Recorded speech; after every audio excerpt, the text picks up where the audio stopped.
Hey everyone, it's Clarissa, owner of the blog GirlBudgetLife, and with school starting just around the corner, I actually wanted to make a video that is usually very highly requested, and I have put it off for a really long time. I have no idea why, but I'm finally filming it for you. I often get asked how it is that I am in nursing school, work about 30 hours a week, run a business online, YouTube, blog, have time to study, have time to work out, and prep all my meals while maintaining a 3.4 GPA in nursing school.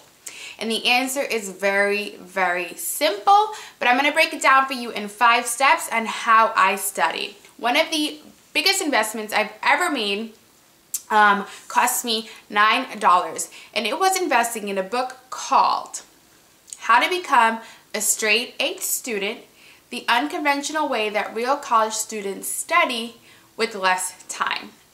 And it's by Cal Newport, and I bought it off of Amazon. I bought it on my Kindle, and I have been using those strategies that he suggested in that book ever since I started nursing school. And what I'm going to do here is I'm going to break down those steps and kind of what I do in order to make the most out of my time, study a lot less than a lot of the other students in school are studying, and still getting the same grades as them, which is usually, I range anywhere between an 88 on tests to a 96. So that's pretty good for me, especially in nursing school, and having everything else on top of trying to maintain my relationship with my boyfriend and my friends and my family, etc. while I'm in school. So tip number 1 is to plan your time.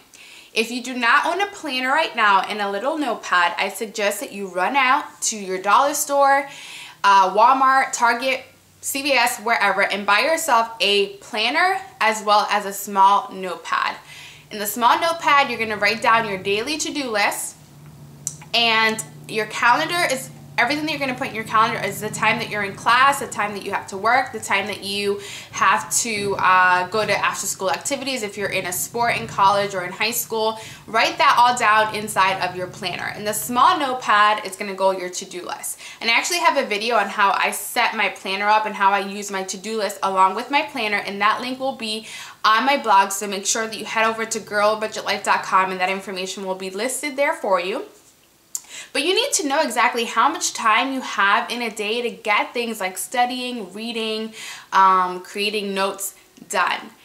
Because we often think that we can get a lot more done in a 24-hour period than we really can. So if you have a good idea of how much free time you actually have to get your reading, your studying done, you'll have a more realistic to-do list, and you'll actually get more done during the day because you have a better idea of how much time you actually have to dedicate to all those things. So that is tip number 1, is to plan your time. Tip number 2 is go to class and take notes. I don't care if your class meets at 5 in the morning. I don't care if you have to drive 2 hours. I don't care if you have to walk a mile. Do not skip class. Why this is so important is because it cuts back so much on your studying time. Often professors will tell you exactly what's going to be on the exam, exactly what to read, exactly what not to read. Sometimes they even give away the questions to the exams. That's why it's important to go to class. I can't tell you how many times I have skipped class and I have spent like 4 hours reading a chapter, and then I find out that that chapter wasn't even going to be covered on the exam, or the professor wasn't going to test us on that particular material. So for me, going to class tells me exactly what I need to read, what I need to focus on, what the professor considers important, what they don't consider important, and it helps me just really minimize the amount of time that I spend studying and reading outside of the classroom. It also helps to hear the material more than once.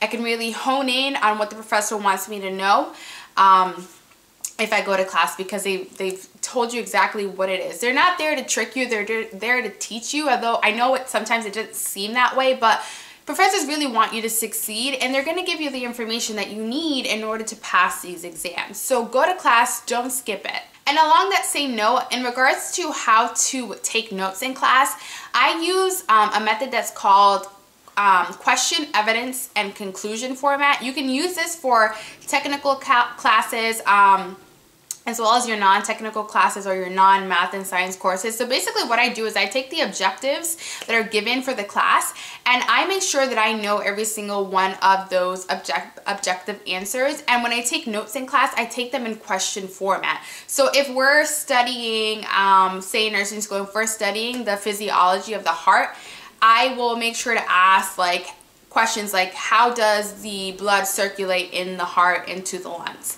And then when I study, I answer those questions. So that's how I take notes in class. As far as like chemistry courses, physics courses, math courses like calculus, I make sure that I write down every example that the professor gives in class along with the steps. If the professor is going too fast, I make sure to at least write down the answer that they got, and then I will go back to the book to figure out the steps.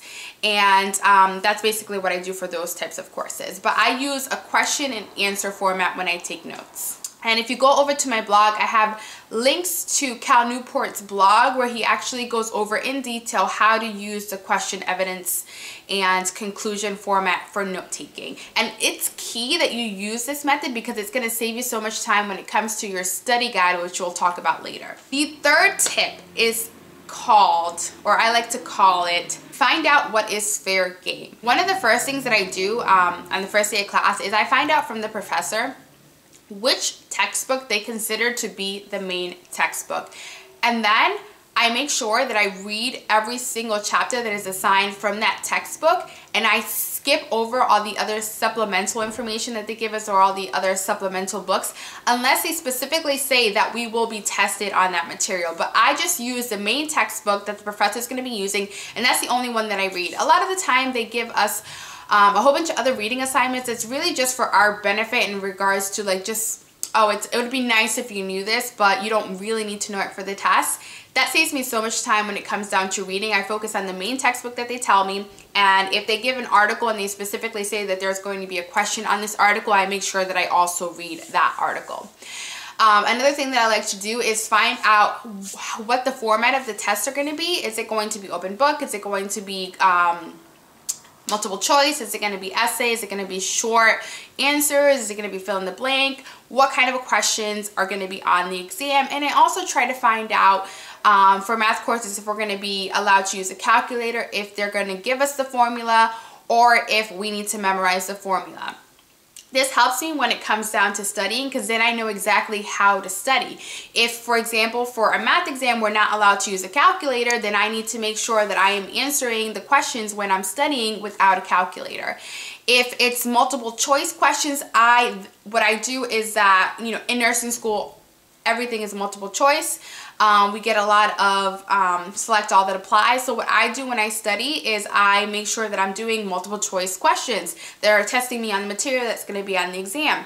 Find out what chapters are going to be covered on the exam. Find out what material is going to be on the exam. Find out if you're going to need to know whatever. Just ask questions to find out what the test is going to be like, because this is going to help you when it comes down to you actually studying. It saves a lot of time. The next thing that I suggest, and this goes along with the note taking, is that you need to make a study guide using the questions that you wrote down when you were taking notes in class or taking notes while you were reading. Use the questions, create a study guide, and you want to do this 1 week before the exam so that you have 1 day where you're just sitting down and you're creating all these study guides. Group everything together by topic. That's how I do it in nursing school. So if we're covering, say, the cardiovascular system and the respiratory system for exam 1, then I will put all my notes for respiratory together, pull all my notes for cardiac together, and I create study guides based on those two piles, and I just pull the questions from my notes. All that work was already done when I went to class.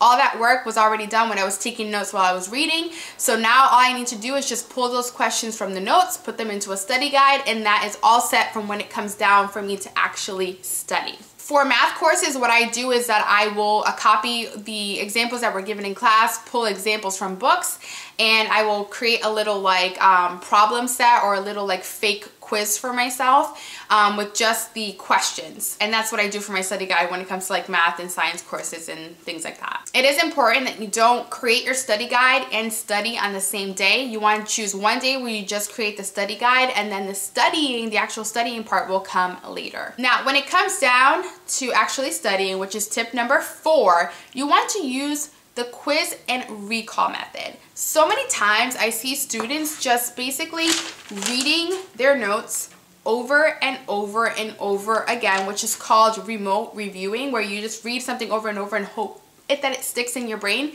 This is not an effective way to study, because when you take the test, the professor's going to give you questions and they're going to give you problems that you need to then spit out an answer to, or spit out the way that you solve the problem. So you just reading it over and over is not going to cause it to sink into your brain. You need to recreate the environment that you're going to be taking the test in. So what I like to do, because I know that my nursing school tests are going to quiz me in a multiple choice format, what I do is I use the questions that I created in my study guide and I fire off questions and answer to myself. So I'll say things like, oh, what medications are required to cure the flu?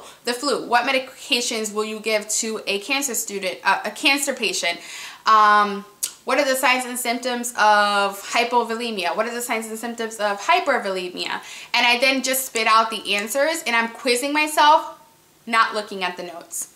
I will make a check mark next to anything that I don't know. Then I will go back to my notes and review that information. And then I will quiz myself again only on the questions that I did not know. After I go over all that material, then I recreate the test format and I will do NCLEX style questions, which is the way that they test us in nursing school. It's just multiple choice questions. If I was taking a math exam, I would just try to solve as many problems as I could without looking at my notes. Anything that I could not solve, I would go to the book or I would go to the notes that I took in class, figure out how to solve it. Then I will go back and try to answer those questions again, trying not to look at my notes and only answer the questions that I did not know the answer to. And you repeat that process until you have answered every single question in your own words accurately. And once you're done answering every question without looking at your notes, you're done studying. You have finished studying and you can move on to either the next set of questions or if that was it, then you're done until the actual exam. You want to make sure that you finish studying at least one day before the exam. I personally like to, the day before the exam, just kind of relax. I don't like to, a lot of people like to study up until the moment of the exam. That's not me. It makes me super nervous. I do all my studying, give myself a day in between where I can just relax, enjoy myself, go to sleep early, and kind of unwind. That's the way that I do, and that's the way that I suggest that you all do it. When it comes down to the actual day of the exam, relax. If you have done everything that I explained, you will be prepared for this exam. What you know, and what you don't know, you don't know. When it comes down to actually taking the exam, go through and answer everything that you know for a fact, how to answer, how to solve. And anything you don't know, leave it blank and come back to it at the end of the exam. Something that's super important, especially when it comes to nursing school, is do not change your answer. Your gut is smarter than your mind, and if you think about a question too long, you're going to end up second guessing yourself. And this happened to me so much. I would select an answer and then I would think about it way too long and then change my answer. And almost always, whenever I change my answer, I get it wrong. The response that I had originally was the correct response, and I second guessed myself because I thought about it too much. Go with your gut. Your mind will often your eyes will immediately go to the right answer if you know your material. So just go with your gut, and anything you don't know, leave it blank, come back to it at the end, and then answer it to the best of your ability. And just rest assured that if you've put in the work, you've studied appropriately, you studied the right material, you understood the material, you asked the right questions, then you are able to kind of just do well on the exam. I promise you that if you follow these steps, it's going to save you so much time, and you're going to get the best out of the material, and you are going to get anywhere from an 80 or above on your exams, I promise you. And if you want to invest in the book, it's by Cal Newport, and it's How to Become a Straight A Student. Again, I suggest that you go over to my blog because I put a whole bunch of links to different areas of his blog that are discussing in more detail the steps that I outlined in this particular video. And my website is GirlBudgetLife.com. You can link it down below. And if you never want to miss another one of these videos, make sure that you sign up for my Be Superwoman list, because I give away so much information and there's going to be a lot of free stuff coming up in the future. So if you want to be one of the first people to get that, then you want to make sure that you sign up for that list. And I hope that this video was helpful.